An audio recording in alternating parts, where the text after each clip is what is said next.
Le metteur en scène, Matteo Borghi, m'a proposé de travailler sur ce projet. Je me suis dit, c'est juste un projet incroyable, une chance immense.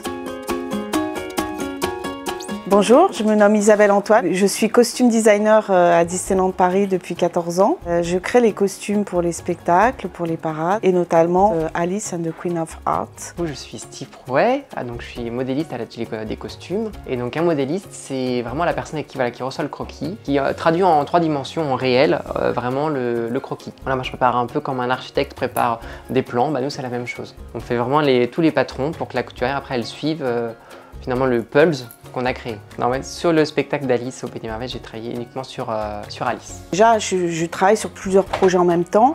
J'ai commencé à poser les premiers sketchs, les premiers croquis. C'était en décembre 2022. Après, il faut savoir qu'on va proposer des idées, mais que ces idées sont soumises à évolution. Nous, on a mis donc 6 mois à vraiment faire un prototype. Une fois qu'il est validé, on a un peu notre go pour la fabrication. Et là, on s'attaque en fait par rapport au sur-mesure, par rapport au casting quand ils arrivent, puisque du coup là, on fait vraiment une production rattachée aux personnes. Quand j'ai un nouveau projet sur lequel je travaille, je fais énormément de recherches. Je me sers de tout l'univers dont je viens, de la haute couture, mais aussi de références historiques de costumes. Je vais regarder les films Disney en me disant qu'est-ce que moi je vais apporter de plus qui va nous permettre de revisiter nos personnages. Enfin, mettre en avant des éléments extrêmement graphiques. L'idée, c'est de rendre nos personnages complètement magiques. Dès que j'ai vu le croquis, j'ai dit « Oh waouh !»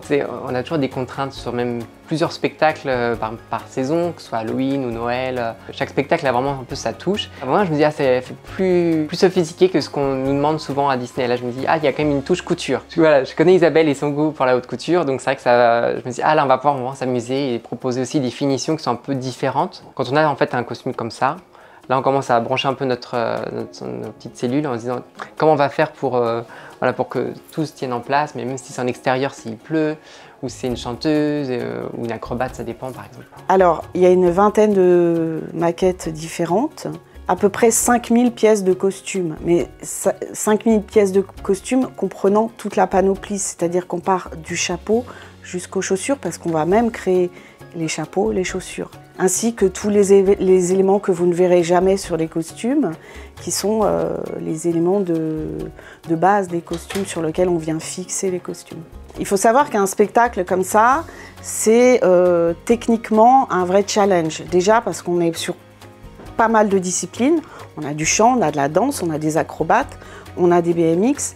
Et en fait, on va partir de toutes les contraintes des artistes pour créer techniquement le costume. Et après, on va ajouter l'artistique sur ces costumes.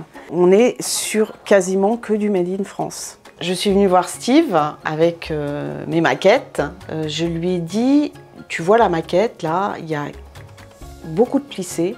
L'idée, c'était d'apporter quelque chose de complètement déstructuré dans les plissés, de mettre ensemble plusieurs sortes de tissus et d'arriver à faire une jupe, un joyeux bazar en fait, qui va donner à Alice son côté encore plus espiègle. On va oublier les petites choses bien lisses. Donc il est parti de la maquette. J'ai reçu donc un beau croquis. Isabelle est venue et m'a dit bon, on va changer un petit peu nos habitudes. Voilà, le but c'est que ce soit un peu plus foufou qu'une jupe purement classique. On a différents types de plissés, donc du plat, du soleil, plus ou moins large, pour en fait composer un peu tout ça. Différentes textures, oui. Et surtout on a aussi apporté de la modernité avec du plastique, les fleurs découpées laser en plastique. En fait, moi, quand Isabelle me donne le croquis, en fait, moi, je commence à faire donc une toile. Donc, c'est-à-dire, c'est vraiment une ébauche, pas dans la bonne matière, mais voilà, c'était matière un peu de substitution. On n'a pas encore défini qu'est-ce qu'était comme matière. Le costume est vu de loin, donc en fait, il y a cet élément à prendre en compte. Alice est aussi filmée de près, et donc tous les détails ont leur importance. Parce qu'en fait, il y a quand même un peu de richesse, que quand elle tourne, voilà, il y a quand même plusieurs jupes. Donc on s'est dit, voilà, elle a un mélange de matière. Voilà, un mélange de matière, voilà. Pour ça c'était un peu plus brillant. Et quand on mettait trop de choses, après c'était trop opaque ou trop brillant. L'idée c'était là aussi de sortir du cadre, de tenter des choses. La première épingle, ça a été en juillet. Dès qu'il y a quelque chose qui l'aboutit, je passe voir à l'atelier, où il vient me voir au bureau. Il va apporter ses idées, moi je vais du coup remodifier la maquette. Il y a un vrai échange artistique. On doit aller ensemble au résultat qui va faire que Alice, sur scène, va faire rêver toutes les petites filles. Bien évidemment. C'est le costume de la chenille, parce qu'en fait c'est le costume qui m'a permis de créer quelque chose de complètement déjanté. Personnage assez fou, m'a permis une liberté artistique énorme, même si j'adore Alice. Mais pour moi, la veste du lapin, une petite veste toute structurée que je trouve hyper chouette. Je me dis, ah, j'aurais bien aimé la faire.